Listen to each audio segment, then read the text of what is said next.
भारत और फ्रांस लड़ाकू विमान के लिए 125 केएन इंजन विकसित करने के लिए एक समझौता कर लिया है। हाल ही में विदेश मंत्री एस जयशंकर साहब जो है फ्रांस के अंदर मौजूदा स्थिति को मापते हुए वहाँ पर कुछ डील्स जो हैं हमारी डिफेंस से रिलेटिव डील्स जो हैं वो वहाँ पर कर रहे हैं। तो ये डिफेंस सेक्टर में एक न्यूज़ आपके सामने पेश हो रही है। इसके अंदर भारत और फ्रांस स्वदेशी 5वीं पीढ़ी के उन्नत माध्यम के लड़ाकू विमान AMCA के लिए यहाँ पर 125 केएन के इंजन संयुक्त विकास के लिए एक समझौता के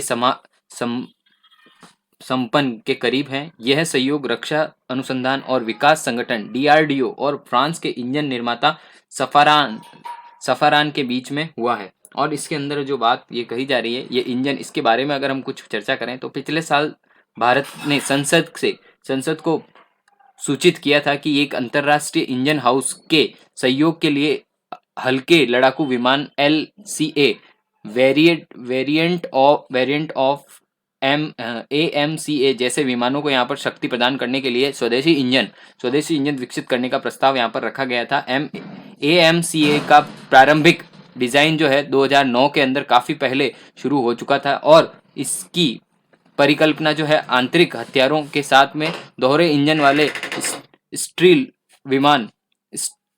विमान जो हैं उससे जिस पर पहली बार यहाँ पर विकसित किया गया था और उसके लिए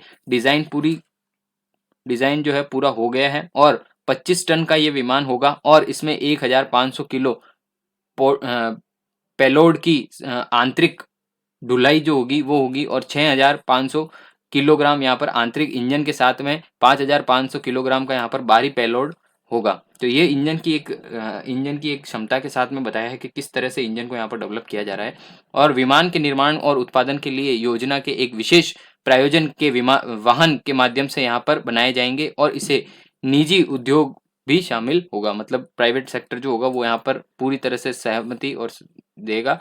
पहले के प्रयास क्या हैं? तो पहले के प्रयास 1989 के अंदर स्वीकृत केवरी कार्यक्रम के तहत यहाँ पर LCA के लिए एक जेट इंजन स्वदेशी रूप से डिजाइन और विकास करने में असफल प्रसार हुआ है विकास करने का। यहाँ पर परियोजना में यहाँ पर 30 वर्ष तक चली जो 9 पूर्ण प्रोटोटाइप इंजन जो है उसको 4 कोर इंजन का विकास दिखा गया है।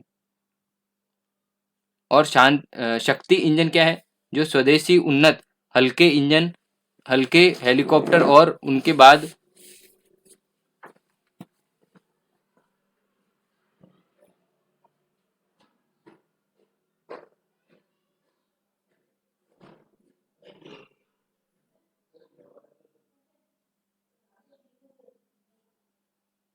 शांति प्रदान करता है और सफारा और HACL के बीच में संयुक्त विकास है। HACL जो है हिंदुस्तान एरोनॉटिकल लिमिटेड, उसके साथ में यहाँ पर कॉन्ट्रैक्ट हुआ है और आगे की बात यहाँ पर करने का प्रयास कर रहे हैं। आत्मनिर्भर अभियान के तहत रक्षा क्षेत्र में सुधार, FDI समिति में संशोधन, स्वचालित मार्ग से सहित रक्षा निर्माण में FDI के सीमा 49% से बढ़ाकर 74% कर दी गई है और परियोजना का प्रबंधन इकाई PMU जो है सरकार के एक परियोजना प्रबंधन इकाई जो अनुसंधान प्रबंधन उद्देश्यों के लिए यहाँ पर स्थापित किया गया है। इसे समयबद्ध रक्षा खरीद शुरुआत करने और तेजी से निर्माण करने की उम्मीद जताता है।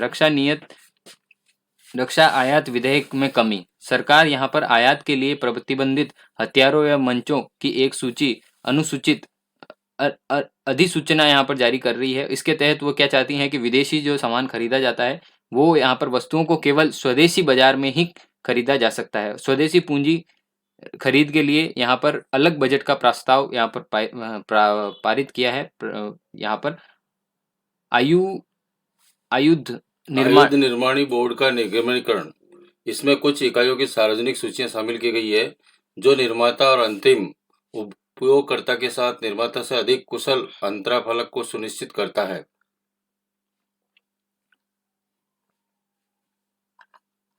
तो यहाँ पर ये आपने देखा कि किस तरह से भारत जो है अपने रक्षा बजट में यहाँ पर स्वदेशी माध्यम से अपने जो हथियार हैं वो डेवलप करना चाह रहा है और फ्रांस इसकी पूरी हमारे को मदद कर रहा है। और फ्रांस के पूर्व में भी हमारी मदद बहुत ही अच्छी तरीके से राफेल जो दिए गए हैं लड़ाकू विमान वो भी फ्रांस के द्वारा है। कई यहाँ पर हम हथियार फ्रांस से खरीदते हैं पर हमारा ज़्यादा जो एक्सपोर्ट होता है, इम्पोर्ट होता है वो हम रशिया से करते हैं रक्षा क्षेत्र के संबंध में, और दूसरे नंबर पर फ्रांस का नाम आता है।